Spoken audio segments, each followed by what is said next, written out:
로마의 검투장을 피로 물들인 소녀. 서기 177년 프랑스 남부를 흐르는 론 강은 평소와 달랐습니다. 알프스 산맥에서 시작되어 지중해로 유유히 흘러가는 이 푸르고 아름다운 강물이 어느 날 갑자기 붉은 핏빛으로 변해버렸기 때문입니다. 전쟁이 난 것이 아니었습니다. 홍수가 나서 흙탕물이 된 것도 아니었습니다. 그것은 도시의 하수구를 타고 흘러나온 수많은 사람들의 붉은 피였습니다. 그리고 그 피와 함께 형체를 알아볼 수 없이 검게 타버린 재가 강물 위를 떠다니고 있었습니다. 로마 제국 사람들은 그 재를 강물에 뿌리며 비웃었습니다. 너희가 믿는 신이 너희를 부활시켜 준다고 했느냐? 어디 이 강물 속에서도 다시 살아나 보라지. 이제 너희의 육체는 물고기 밥이 될 것이고 너희의 영혼은 영원히 사라질 것이다. 그들은 그렇게 조롱했습니다. 그들은 자신들이 기독교라는 이름의 불씨를 완전히 꺼뜨렸다고 믿었습니다. 그 잿더미가 강물을 타고 흘러가면서 오히려 프랑스 전역을 복음으로 적시는 걸음이 될 줄은 꿈에도 모른 채 말입니다. 오늘 우리는 그 붉은 강물의 상류로 거슬러 올라가 보려 합니다. 화려한 로마 문명의 그늘 아래 짐승의 이빨보다 더 날카로운 증오 앞에 맨몸으로 던져졌던 사람들. 하지만 그 공포 속에서도 천사의 얼굴을 했던 사람들. 특히 굶주린 맹수들조차 두려움에 떨게 만들었던 한 연약한 노예, 소녀 블렌디나의 이야기를 만나보려 합니다. 이것은 죽음의 기록이 아닙니다. 이것은 가장 짙은 어둠 속에서 가장 강력하게 타올랐던 성령의 역사에 관한 이야기입니다. 이미지 이야기의 무대는 오늘날 프랑스의 미식 도시로 유명한 리옹입니다. 당시 이 도시는 루그두눔이라 불렸습니다. 갈리아 지역 즉 지금의 프랑스 전체를 관할하는 로마의 행정 수도였습니다. 로마 황제 아우구스투스가 세운 이 도시는 제국의 자부심 그 자체였습니다. 잘 닦인 도로 위로 마차들이 끊임없이 오갔고 시장에는 전 세계에서 몰려든 보석과 향신료가 넘쳐났습니다. 롬강과 손강이 만나는 이곳은 그야말로 문명과 풍요의 상징이었습니다. 이미지하지만 빛이 강할수록 그림자는 짙은 법입니다. 이 화려한 도시의 번영 뒤에는 수많은 노예들의 피눈물이 있었고 무엇보다 영적인 타락이 극에 달해 있었습니다. 루그두눔은 우상 숭배의 중심지였습니다. 도시 한가운데는 로마 황제를 신으로 모시는 거대한 제단이 있었고 사람들은 황제를 숭배하는 것이 곧 애국이라 믿었습니다. 이미지 이때 로마를 다스리던 황제는 마르쿠스 아우렐리우스였습니다. 우리는 그를 명상록을 쓴 지혜로운 철학자 황제로 알고 있습니다. 학교에서도 그렇게 배웁니다. 하지만 역사의 아이러니하게도 기독교인들에게 그는 네로 황제보다 더 치밀하고 잔혹한 핍박자였습니다. 철학자였던 그는 기독교를 미신이라고 생각했습니다. 로마의 전통신들을 거부하고 보이지 않는 예수를 믿는 기독교인들을 제국의 질서를 무너뜨리는 암적인 존재로 규정했습니다. 로마의 평화를 위해서는 하나의 종교 하나의 황제 숭배가 필요했기 때문입니다. 77년 뜨거운 여름 루그두눔에는 거대한 축제가 열리고 있었습니다. 갈리아 지역의 60개 부족 대표들이 모여 황제를 숭배하고 단합을 다지는 날이었습니다. 도시는 흥분에 휩싸였습니다. 사람들은 술에 취했고 제국의 위대함에 취했습니다. 하지만 그 열기는 곧 기독교인들을 향한 관계로 변했습니다. 시작은 작은 소문이었습니다. 누군가 기독교인들을 모함하기 시작했습니다. 저들은 밤마다 모여서 아기를 잡아먹는다더라.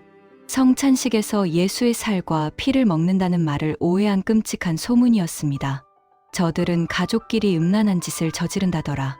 형제 자매라고 부르며 사랑을 나누는 모습을 왜곡한 것이었습니다. 이 말도 안 되는 소문은 삽시간에 도시 전체로 퍼졌습니다. 어제까지만 해도 웃으며 인사하던 이웃들이 돌변했습니다. 시장에서 물건을 사던 기독교인 부인이 머리채를 잡혀 쫓겨났습니다. 공중 목욕탕에 들어오려는 성도가 매질을 당했습니다. 거리를 걷던 기독교인이 돌팔매질을 당해 피를 흘리며 쓰러졌습니다. 아무도 말리지 않았습니다. 오히려 군중들은 잘한다며 환호했습니다. 도시 전체가 악령에 사로잡힌 것 같았습니다. 이미지 루그두눔에 취한 당국은 군중을 진정시키는 대신 기독교인들을 잡아들이기 시작했습니다. 귀족 상인 노예할 것 없이 예수를 믿는다는 이유 하나만으로 줄줄이 쇠사슬에 묶여 끌려갔습니다. 그 중에는 90세가 넘은 노구의 감독 포티누스도 있었고 아주 어리고 약해 보이는 노예 소녀 블렌디나도 있었습니다. 이미지 잡혀간 성도들이 갇힌 곳은 감옥이라기보다 지옥의 입구에 가까웠습니다. 햇빛 한 줄기 들어오지 않는 지하 깊은 곳 바닥에는 오물이 질척거렸고 숨을 쉴 때마다 썩은 내가 폐를 찔렀습니다. 쥐들이 발등 위를 기어 다녔습니다. 로마 군인들은 성도들을 더욱 고통스럽게 하기 위해 착고라는 고문 기구를 채웠습니다. 다리를 찢어질듯이 벌려 쇠고랑에 채워놓는 형벌이었습니다. 근육이 찢어지고 뼈가 뒤틀리는 고통 속에서 그들은 짐승처럼 널브러져 있었습니다. 이미지 감옥 안의 공포는 육체적인 고통만이 아니었습니다. 칠흑 같은 어둠 속에서 배교하라는 유혹이 뱀의 혀처럼 끊임없이 들려왔습니다. 예수라는 이름만 부인해라. 황제의 신상 앞에 향을 피우기만 해라. 눈 딱 감고 한 번만 절하면 당장 이 지옥에서 꺼내 따뜻한 밥과 자유를 주겠다. 가족들이 너를 기다리지 않느냐. 살아야 복음도 전할 것 아니냐. 이미지 처음 잡혀온 몇몇 사람들은 공포에 질려 믿음을 부인하기도 했습니다. 그들은 살기 위해 문을 나갔지만 그들의 표정은 죽은 사람보다 더 어두웠습니다. 그러나 남아있는 대부분의 성도들은 침묵했습니다. 아니, 그 어둠 속에서 누군가가 나지막이 시편을 읊조리기 시작했습니다. 여호와는 나의 목자시니 내가 부족함이 없으리로다. 그 작은 읊조림은 옆 사람에게 또 옆 사람에게 번져나갔습니다. 썩은 냄새가 진동하는 지하 감옥에서 기이한 찬송 소리가 울려 퍼지기 시작했습니다. 간수들은 귀를 막았습니다. 매질을 하고 고문을 해도 그들의 입에서 나오는 찬송을 막을 수가 없었습니다. 그들 가운데는 이용교회의 지도자인 포티누스 감독이 있었습니다. 그는 90살의 고령이었습니다. 이미 늙고 병들어 제대로 걷기조차 힘든 상태였습니다. 하지만 군중들은 그 늙은 노인을 짐승처럼 끌어내어 발로 차고 주먹으로 때렸습니다. 노인의 얼굴은 피범벅이 되었습니다. 총독이 그에게 물었습니다. 너희가 믿는 신이 도대체 누구냐 대답해봐라. 피투성이가 된 포티누스 감독은 가쁜 숨을 몰아쉬며 하지만 또렷한 눈빛으로 대답했습니다. 내가 그럴 만한 자격이 있다면 알게 될 것이다. 이 한마디는 로마인들의 자존심을 건드렸고 더욱 무자비한 폭행이 이어졌습니다. 군중들은 흘덩이와 돌을 던졌습니다. 결국 그는 이틀 뒤 감옥의 차가운 바닥에서 숨을 거두었습니다. 육체적으로 보면 패배처럼 보였습니다. 지도자가 죽었습니다. 이제 양떼들은 흩어져야 마땅했습니다. 하지만 그의 죽음은 끝이 아니었습니다. 그것은 거대한 영적 전쟁의 서막이었습니다. 그의 순교는 남은 성도들의 가슴에 거룩한 불을 지폈습니다. 이제 사람들의 시선은 한 소녀에게 쏠렸습니다. 그녀의 이름은 블렌디나였습니다. 그녀는 로마 시민도 아니었고 자유인도 아니었습니다. 그녀는 주인의 명령에 복종해야만 하는 비천한 노예였습니다. 게다가 그녀는 너무나 작고 병약했습니다. 평소에도 몸이 약해서 힘든 일을 잘하지 못했던 소녀였습니다. 동료 성도들조차 걱정했습니다. 저 아이가 견딜 수 있을까? 고문을 당하기도 전에 공포심 때문에 죽거나 너무 아파서 배교하면 어떡하지? 그녀의 주인 마님조차 블렌디나가 믿음을 부인할까봐 밤새 눈물로 기도했습니다. 그러나 그들이 모르는 것이 있었습니다. 세상에서 가장 약한 그릇에 세상에서 가장 강한 성령의 권능이 부어지고 있다는 사실을 말입니다. 하나님은 강한 자를 부끄럽게 하시려고 세상이 약한 자를 택하신다는 말씀이 바로 그녀를 통해 증명되려 하고 있었습니다. 드디어 처형의 날이 밝았습니다.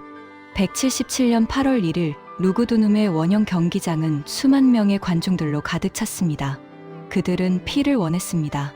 짐승들의 포효 소리와 관중들의 함성이 뒤섞여 땅이 울렸습니다. 사람들은 맛있는 음식을 싸들고 와서 마치 연극을 보듯이 사람 죽는 것을 구경하려 했습니다. 로마 제국의 잔인한 엔터테인먼트였습니다. 가장 먼저 경기장 한가운데로 끌려 나온 사람은 집사 상투스였습니다. 고문관들은 그에게 잔인한 방법을 썼습니다. 벌겋게 달궈진 청동 의자에 그를 억지로 앉혔습니다. 치익 하는 소리와 함께 살이 타들어가는 냄새가 진동했습니다. 연기가 피어올랐습니다. 관중들은 그가 비명을 지르며 살려달라고 빌 것이라 예상했습니다. 하지만 상투스는 이를 악물고 버텼습니다. 아니, 버틴 것이 아니었습니다. 그는 하늘을 바라보고 있었습니다. 그의 입에서는 오직 한마디만 반복해서 흘러나왔습니다. 나는 그리스도인입니다. 라틴어로 크리스티아누스. 그의 몸은 이미 사람의 형체가 아니었습니다. 온몸이 수축되고 타버려 하나의 거대한 상처 덩어리처럼 보였습니다. 하지만 그는 고통을 느끼지 못하는 사람처럼 평온했습니다. 당시의 기록은 이렇게 전합니다. 예수 그리스도께서 친히 그 고통을 대신 짊어지시고 그에게 천상의 생수를 부어주셨기에 그는 고통 중에서도 평안할 수 있었다. 다음은 알렉산더라는 의사와 아탈루스라는 귀족이었습니다. 그들은 맹수들 앞에 던져졌습니다. 굶주린 곰과 표범들이 으르렁거리며 그들을 덮쳤습니다. 살점이 뜯겨나가는 끔찍한 광경 앞에서도 그들은 서로를 격려하며 하늘을 바라보았습니다. 죽어가는 순간까지 그들의 얼굴에는 원망이나 분노가 없었습니다. 오히려 그들을 죽이는 군중들을 불쌍히 여기는 표정이었습니다. 관중들은 당황하기 시작했습니다. 도대체 저들은 무엇이란 말인가? 무엇이 저들을 저토록 평안하게 만드는가? 그리고 마지막 순서 사람들이 가장 기다리던 먹잇감이 등장했습니다. 바로 그 작고 여린 소녀 블렌디나였습니다. 고문 기술자들은 블렌디나를 아침부터 밤늦게까지 고문했습니다. 채찍질로 온몸을 때리고 뜨거운 불로 지지고 뼈를 으스러뜨리는 기구에 넣었습니다. 건장한 성인 남성도 1시간을 버티지 못하고 죽어나가는 고문이었습니다. 시간이 흘렀습니다. 해가 중천에 떴다가 서쪽으로 기울기 시작했습니다. 그런데 놀라운 일이 벌어졌습니다. 고문을 하던 기술자들이 지쳐서 나가 떨어진 것입니다. 그들은 땀을 뻘뻘 흘리며 바닥에 주저앉아 이렇게 외쳤습니다. 이 여자는 괴물이다. 이미 10번은 죽었어야 하는데 아직도 숨이 붙어 있다니. 도대체 내 힘으로는 더 이상 어쩔 수가 없다. 블렌디나의 몸은 만신창이가 되어 뼈가 드러나고 피가 낭자했지만 그녀는 죽지 않았습니다. 오히려 고통이 심해질수록 그녀의 영혼은 더 맑아지는 것 같았습니다. 그녀는 마치 깊은 샘물에서 힘을 길어 올리는 사람처럼 계속해서 같은 말을 토해냈습니다. 나는 그리스도인입니다. 우리에게는 부끄러운 일이 없습니다. 이 고백은 단순한 말이 아니었습니다. 그것은 악마의 참소를 무력화시키는 영적인 선포였습니다. 우리는 아기를 먹지 않습니다. 우리는 음란하지 않습니다. 우리는 거룩한 하나님의 자녀입니다라는 항변이었습니다.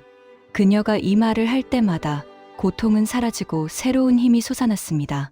경기장을 가득 채운 수만 명의 관중들은 점차 조용해지기 시작했습니다.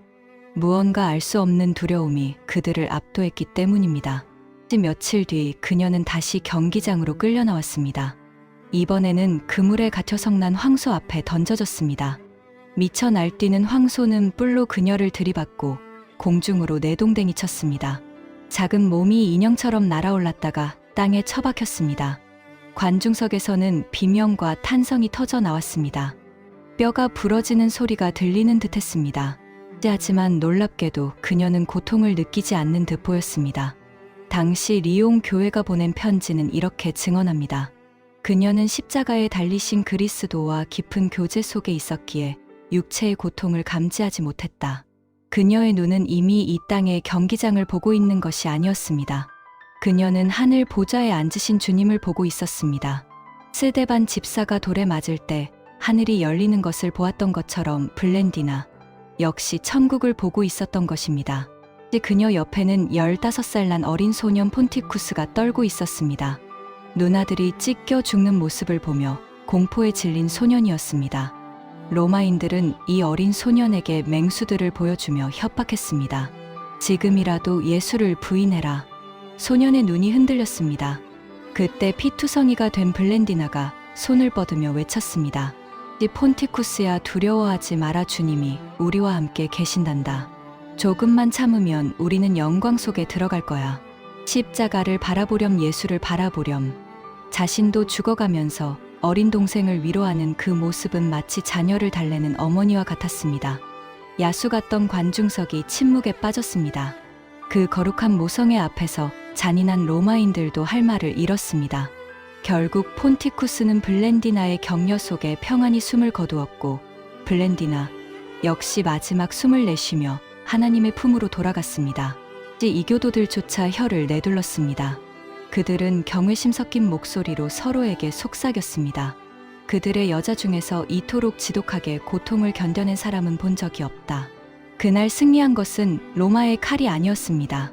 승리한 것은 십자가의 사랑이었고 연약한 소녀 안에 거하신 성령의 능력이었습니다.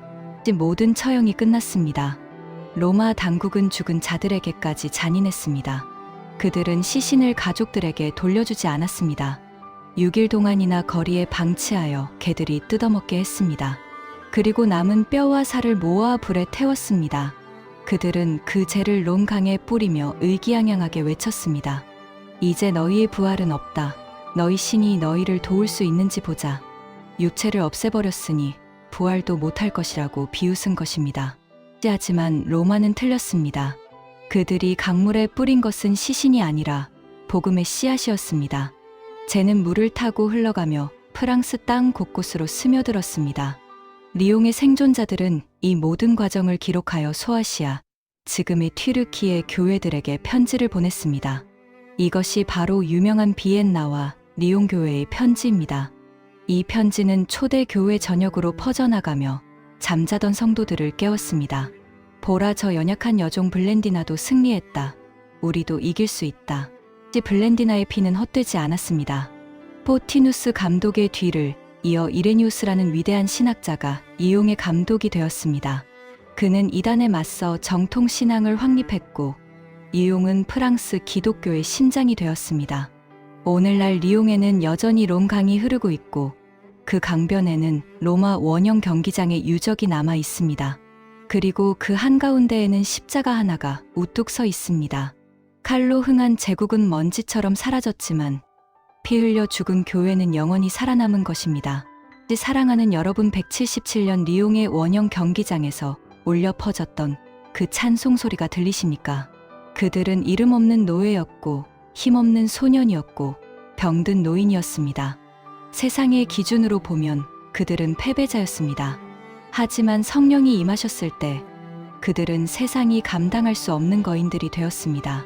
오늘 우리는 너무나 편안한 시대에 예수를 믿고 있습니다. 핍박도 없고 사자굴도 없습니다. 그러나 과연 우리에게는 블렌디나와 같은 야성이 남아 있습니까? 나는 그리스도인입니다. 이 고백 한마디에 목숨을 걸었던 그들의 순수함이 지금 우리 가슴에도 흐르고 있습니까? 혹시 우리는 작은 손해조차 보기 싫어서 세상과 타협하고 있지는 않습니까? 리옹의 붉은 강물은 오늘 우리에게 말합니다. 상황이 너희를 무너뜨리는 것이 아니다. 성령이 함께 하시면 너희는 어떤 상황에서도 찬송할 수 있다. 지금 여러분의 삶이 원형 경기장처럼 느껴지십니까? 사방이 적으로 둘러싸인 것 같습니까? 경제적인 어려움, 질병의 고통, 관계의 아픔이 맹수처럼 으르렁거리고 있습니까? 기억하십시오. 블렌디나와 함께 하셨던 그 성령님이 지금 이 순간 여러분과도 함께하고 계십니다. 두려워하지 마십시오. 끝까지 견디는 자에게 주님은 생명의 면류관을 주실 것입니다. 이 거룩한 피의 역사는 여기서 끝나지 않습니다. 리옹의 불씨는 시대를 넘어 또 다른 도시로, 또 다른 나라로 옮겨 붙게 됩니다. 다음 시간에는 타락한 중세의 어둠을 뚫고 수도원에서 시작된 놀라운 개혁의 불길을 따라가 보겠습니다.